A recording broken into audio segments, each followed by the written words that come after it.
These can be life and death situations for these young people. Lee is a victim one minute, he is a culprit another. There is 100 Lees that we're seeing on a regular basis. We want him to understand what he's done and that there are consequences of what he's done. Just because you bring the police in doesn't mean to say that we're going to jump in with our size 12s on and go and spoil everything that you're trying to do. I don't think this incident's about Lee. This incident is about that gang culture yet again invading the school.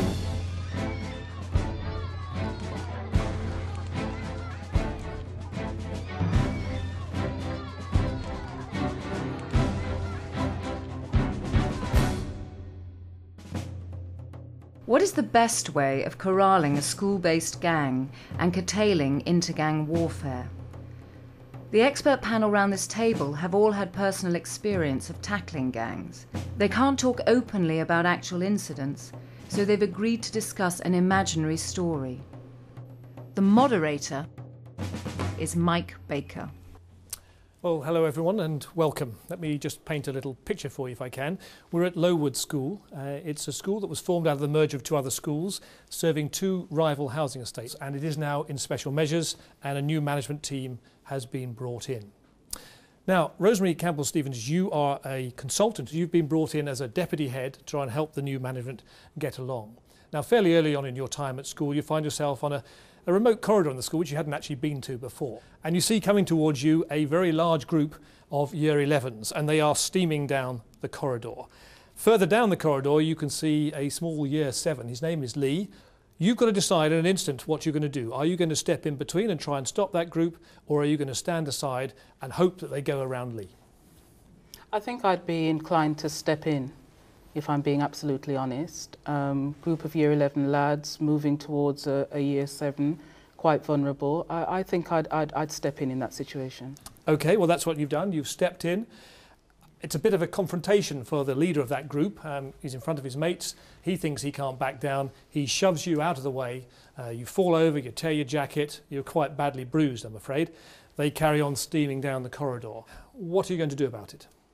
Well, clearly in this sort of situation, a school in special measures, it's very important really to have an air of calm. So although I've been approached in that way and I've been knocked down and probably quite embarrassed about what's happened to me in the corridor, it's more important that we follow the procedures in terms of dealing with the youngster rather than me getting into a flap there and then. The procedures mean informing your head teacher? It certainly would do. OK. Well, Richard Ewan, you are the head teacher. You've been brought in to try and turn this school around. What, briefly, do you want to know from Rosemary about what happened? A description of the incident, names of any pupils involved, and how, most importantly, how badly is she shaken, hurt, and then let's talk about what I'm going to do. OK. Phil, over here, you are a superhead who's been drafted in to help Richard to help turn around this school. One of the things you've learnt about this corridor at the far end of the school is that up until now the staff have regarded it as a bit of a no-go area. Are you going to change that? Well, of course. We will need to get that corridor patrolled. Now, there's a number of things we could think about doing. If we can't get teachers to do it reliably enough, we could bring in security people. All sorts of things we could do. We have to take control of the school, because until you do that, you'll never have safe behaviour, nor will you have learning. OK. Now, the problem is, at the moment, it is Rosemary's word against this group of Year 11s. And there is, of course, another potential witness there, and that's Year 7 Lee. But you're going to be putting him at enormous risk. He lives in the same housing estate as that group of lads.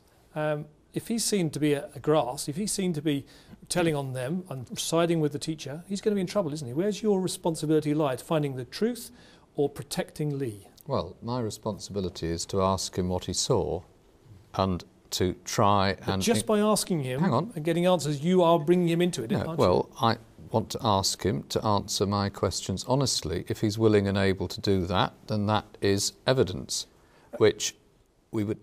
And I would be quite honest with him and his parents that that evidence, if it were used in pursuing a case against the assailant, could put him at some risk. OK, I'm Lee. I'm too scared to tell you anything. Well, if you won't say anything, there's nothing I can do about it other than see you with your family and try and persuade you that until people start saying things, the risks will go on and they will magnify. Okay. Now, I'd want to be working with all sorts of other people. I'd want to be working with the residents' associations on the housing estates. I'd want to be talking to the youth service about whether they can supply youth workers into the school at lunchtime, on the buses, Okay, well, etc. before we get any wider into the community, let's bring in Mel Lest Evans. You are a social worker. There clearly is this balance between Lee doing his civic duty, as Philip sort of very eloquently put it, but also there's the concern about protecting Lee. He's got a younger brother, a single parent family, and actually in reality you can't be there all the time to look out for him, can you? No, but Lee's safety has to become a priority over absolutely everything. Obviously there is the issues that are going on at the school which are very important and that needs to be dealt with, but from my point of view Lee has to be ring-fenced more or less and looking at what are the issues for him going on, maybe from his family and the environment that he's living in, how he conducts himself in school and how he's seen by others in school But as his well. welfare is the priority. Absolutely. And that comes before, does it, coming forward as a witness to give evidence to help Rosemary out of the problem that she's in? In my role then my priority is always Lee. Okay. Is always Lee. Colin Morehouse, you're a Safer Schools police officer based at the school, or at least some of the week. Would you want to see Lee giving evidence? After all, he is at the moment the only other witness that we know about. Ultimately, I just want the truth from Lee. I just need to know what Lee knows. We need to speak to, obviously, his family. We'll put them on notice that we're not necessarily seeking a prosecution, we're seeking to establish facts. Philip, you made it clear that you need to set some standards, you need to get a control of this school. Now, one of the issues that's come to the fore is dress. That gang of youngsters who were racing down the corridor, they had the trousers, halfway down to their knees, those baggy trousers, which showing their underpants. Are you going to take this on? Are you going to make them hitch their trousers up, in other words? Absolutely, because if we let them wear their gang style in school, we are saying the adults think that's an acceptable way of behaving. This is about grown-ups taking charge of society. OK, so we've tightened up on the baggy trousers and they find new ways of challenging the dress code. And actually what you start to notice is that the boys particularly have started coming in, one group sort of wearing red bandanas, there's another group wearing green bandanas. Richard, why shouldn't I wear my bandana? You let those Muslim girls wear their headscarves. It's a religious symbol. That's a different matter. Well, this for me is a matter of identity. It's my group. No, I'm sorry. It's not permitted in school. I would make sure that the governing body were aware of this and that parents were supportive as well. I'm not doing green bandanas because I don't like green. I'm doing it because it's a statement of a gang culture which is not acceptable in the school, and while I'm head, then children are going to do as the adults say. Julie, you're the union rep. Now, the problem with this is, in the end, it's all very well for them to set the rules. Who's actually going to get the brunt of it? The teacher, aren't they? You're going to bring a class in, you're going to spend the first 10 minutes of your class, take that bandana off, put those trousers up. They want you to go and say to Philip that they're not going to do it, that they think it's too far, it's causing friction. Well, the members have met. They're unhappy about the lack of support that they think they'll be getting from the senior management team. It's an awful lot of work. Calling registers and so on and making children get themselves into uniform is slowing everything down. It adds to the bureaucratic burden because they're constantly writing referrals and they're not getting the support that they need. OK. Well, I've got both heads keen to get in, but let's go to Philip. So you've got a bit of a revolt on your hands. I mean, they're hard-working teachers. They're a good bunch. Julie, I'm jolly pleased to see you again. Such a long time since we've had this joust. You've only got half the story, of course, because actually the policy we've determined is that the leadership team will be at the front door. No student will get in the building without the uniform. All the bandanas will be taken away at the This leadership front team's door. going to be very stretched, aren't they? No, it's quite possible. Controlling corridors and the front door. But it's part of being the leadership team. This is setting an example, being there, supporting members of staff, and showing that you're actually going to do as you say. And if children don't like it or the parents don't like it, we will discuss it with them and we'll make clear the point. But I'm supporting the staff. It's going to come to the governors now because there is a clash here. Are you going to go with the staff or are you going to go with the management? If you go with the management, you might see some of your staff walking out the door and you can't afford to lose them. What are you going to do? No, of course we can't afford to lose them. The school can't afford to lose them. So you've got to back one side or the other. The governing body, or I as a governor, would be worried in the first instance if there was a clash between senior management team and the bulk of the staff on any issue. Yes. So that would be our first concern. Well, we would back what was brought to the table and discussed on behalf of all members of staff. I mean, it's everyone's interest to address a particular issue, a thorny issue, with a logical debate. OK. The next stage, Philip, is you're very aware that a certain number of weapons have got into the school. So that's the next thing that you're going to target.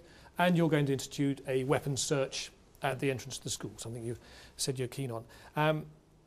Once again, you've got a bit of a problem. You're pushing your staff even further. They're all in favour of the weapons search, but they won't do it. And you don't have security officers, and there aren't enough policemen to do it for you either. And not enough senior management either, because they can't do it. I want to empower all the staff to take control of the relevant bits of the school, and that means sharing the responsibility for corridors and things. I would not ask most staff to undertake any kind of searches, let alone weapon searches.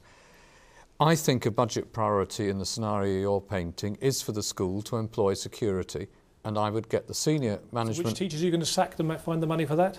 Well, actually, it's quite possible for schools to run a deficit budget, and if necessary... If your governors are happy. Well, if necessary, I would set a deficit budget in this case if the priority was justified, and I would discuss that with the local authority. This school is a priority, this estate's a priority, and I would use all my political networks to get the resources into this school to address those problems. I want to just go across to Graham, because we are getting to a point, aren't we, where the teachers are being asked to do more and more.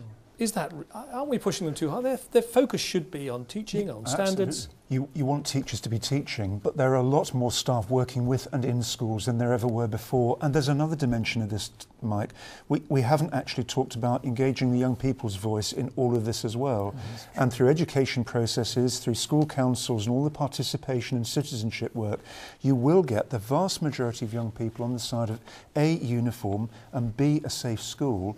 And actually in that route, you can also engage lots of volunteers to support you. OK, well, I'm glad you mentioned that, because Rosemary, one idea that you've picked up in your time as an education consultant moving around different schools is an approach that's been tried elsewhere and seemed to work, which was that you take some of those gang members, I don't mean the most hardened ones, but some of those who were wearing the bandanas, who've taken them off and all the rest of it, and you make them prefects. Now, the advantage of it, first of all, is the other kids are not going to diss them, that's for sure, because they know their network. But the second thing is actually, perhaps, by putting a bit of trust in them, giving a bit of self-esteem, you might actually help reform them as well as bringing some order to the school. So are you going to go for that? Well, it's already been raised, the whole issue of identity and how important it is. And in approaching it in that way, all you're doing is redefining their identity. And that does bring them back into the school fold in terms of the younger children, actually seeing kids that they know are not the goody-goodies. They're not the ones who are normally going to toe the line, and seeing them buying into what the school stands for. As prefects in that position. Absolutely. Richard, you've gone along with this, you're going to give it a go as well. It seems to be working okay so far. I'm a parent though, and I've come in to see you, and I'm pretty steamed up actually, because my son, he's a well-behaved boy, he's in the school orchestra, he plays the violin. Okay, he's not very big, he wouldn't be able to stop anybody very much, but he's always behaved himself. He's part of the clubs and the school teams, and he's not a prefect. And he comes to me and says, Dad, what's the point?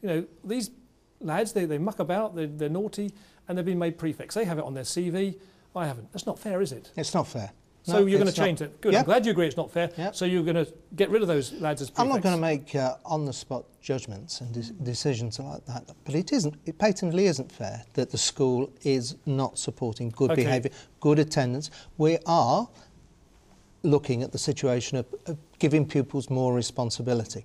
Sadiq, as a governor, are you happy? Do you think that's right, that actually some of these past troublemakers, that they should be made prefects ahead of others who've never stepped out of line? Yes, of course, it's not always fair. Life's not fair. But as long as a number of pupils were given the opportunity from a wide variety of experiences and backgrounds, and they were doing an effective job as a prefect, that's the key thing.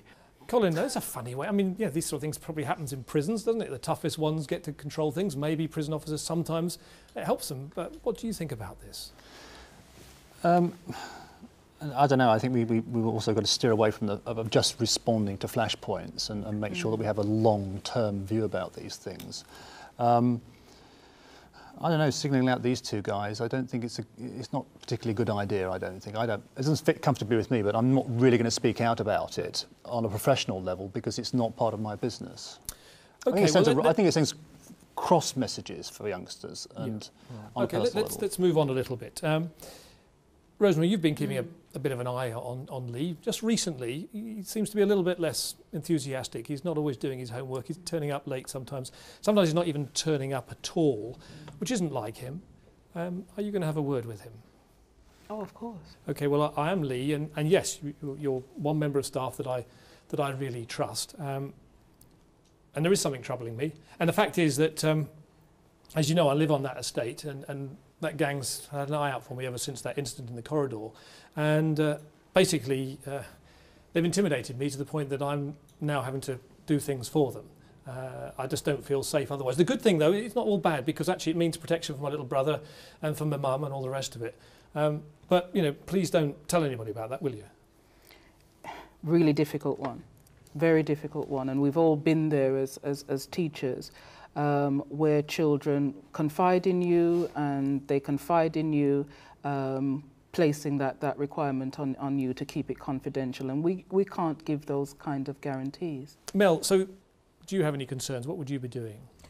Well, we've come aware of a referral by saying that Lee's not actually meeting the threshold currently. How many referrals do we get a day? Hundreds and thousands. As you know, there is 100 Lees that we're seeing on a regular basis. So, and there aren't many of you. Very few, very, very few. So I'd actually be saying, back to Rosemary, perhaps you need to be speaking to a community police.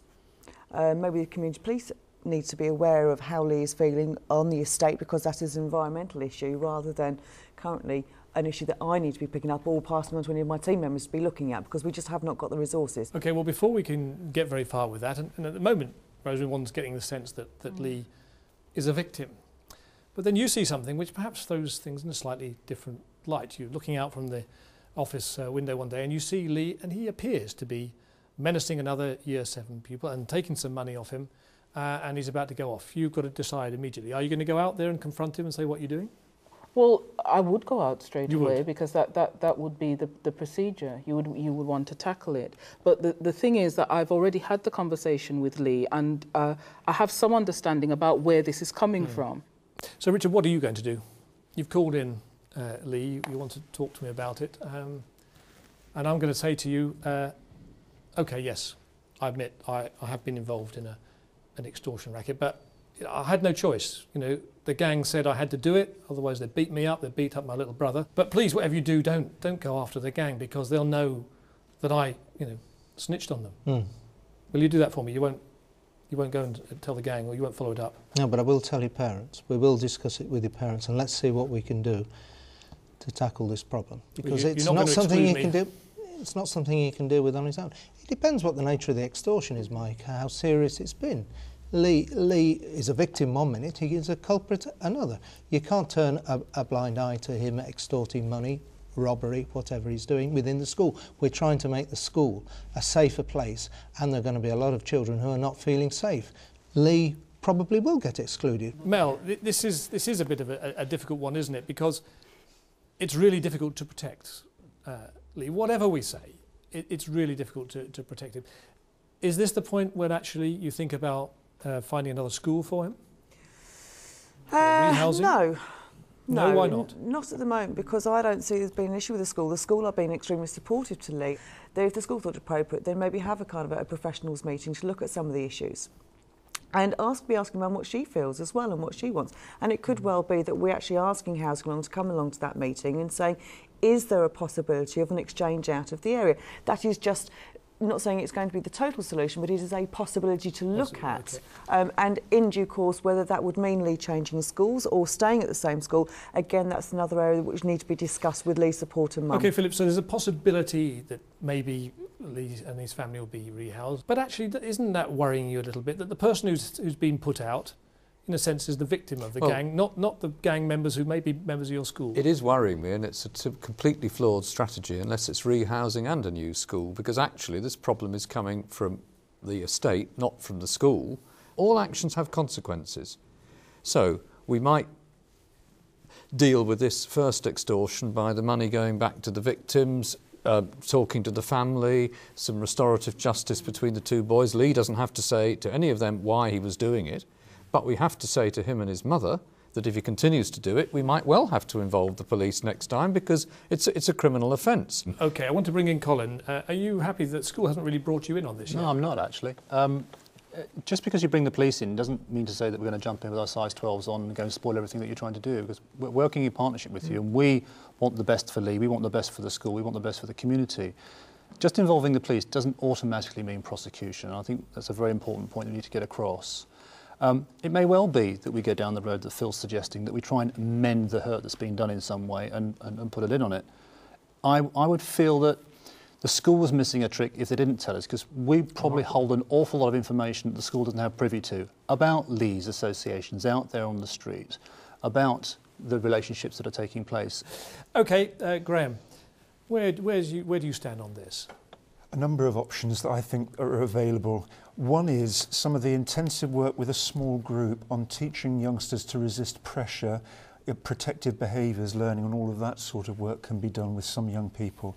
Second is the restorative justice work between two youngsters can actually teach a language of dealing with tension and pressure in a way that other strategies can't. I think thirdly, some of the individual support work that staff in a school or police service colleagues or youth offending team colleagues can do is available as well. So I think we're in a position where we've got some clear outcomes we want. We want the boy to feel safe. We don't want theft to be going on. We want him to understand what he's done and that there are consequences of what he's done. But now it's finding ways for him to learn by these strategies. OK. Things have moved along. It sounds like a lot of these things have worked, at least for Lee. Rosemary, that's good. But you've also noticed that the dinner money protection racket has restarted. Now, are you going to ask Lee if he had anything to do with it? It would be foolish of me not to, given his track record. So you are going to talk. I'm Lee. You're going to talk to me. I am going to talk to you. I can't believe that you've brought me in. I thought you trusted me. Look, I'm getting on with it. I'm doing exactly what you said. It's nothing to do with me. And this is where you have to draw on the credit that you've got in the bank with these youngsters. That's why I say so much of this is about building proper relationships with youngsters. OK, so well, that you've built a good relationship with me, Lee. Well, so, then, and just to prove that it's not me, as long as it's just between us, I'll tell you who it is. It's that green bandana gang. I mean, basically, the red bandana gang has lost its top slot in the school. The green gang is in charge. It's good for me because I haven't got to do it anymore. I'm not involved, but they've taken over. But whatever you do, don't whisper that to anybody, will you? Well, you know, as we said before, I can't give him that undertaking. You know, but I'll be dead. I'll be dead if they find out that I've shopped them. I don't have to say that Lee shopped them, but I do have to acknowledge that I've got that kind of information that needs to be passed on to the head, and we need to pass it on to the police. OK, it's been passed on to you, Philip. What you'd do is you would watch the members of the Green Bandana Gang. Right. You'd share all this information without bringing Lee into it. And indeed, you might bring the policeman into the meeting with Lee's family at the first stage. Second stage, fantastic. He's now helping you. Yeah. But you don't drop him in it because you don't need to. You've got some intelligence which you then have to use. You have to find independent evidence of who are now the perpetrators and deal with them. And you deal with them, unless they were doing this much more seriously and maliciously, in much the same way as you dealt with Lee. We're going to deal with the Green Bandana Gang, Colin? All Lee's doing is tipping us off that something, if we didn't already know it was happening, he's just tipping us off, or he's reaffirming something's happening.